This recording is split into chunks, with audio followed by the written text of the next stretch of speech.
వీడు 6 అడుగుల బుల్లెట్టు, వీడు ధైర్యం విసిరిన రాకెట్టు.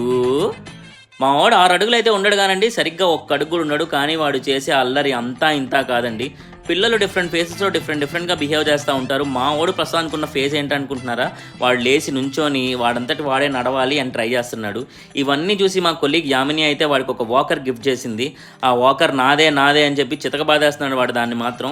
సో నేనైతే దాన్ని సెటప్ చేయడం స్టార్ట్ చేశాను. దానిలో చాలా ప్రాసెస్ ఉందండి, ఏయో పెట్టాలి, ఏయో పీకాలి, ఇవన్నీ మొత్తానికైతే వాడికి సెట్ చేస్తున్నాను.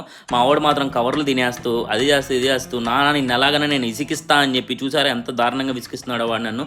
ఫైనల్గా వాడి వాకర్ అయితే సెటప్ చేసేసాను. సెట్ చేసి లోపల పెట్టంగానే ఒక చిన్న పియ్యని ఏడ్చాడు. వాడికి కొత్త కదండి, వాడికి వెనకాల పడిపోకుండా ఉండాలని చెప్పి ఇది చేయాలని చెప్పి వాడికి ఒక హెల్మెట్ అయితే పెట్టేశాం. మొత్తానికి మా వాడైతే వాకర్ ఎక్కి ఫుల్గా ఎంజాయ్ చేస్తున్నాడు. ఆ లైట్లు చూసారు ఎలా అవుతున్నాయో. ఈ వీడియోకి నచ్చినట్టయితే please like, share and subscribe, comment మాత్రం ఖచ్చితంగా చేయండి.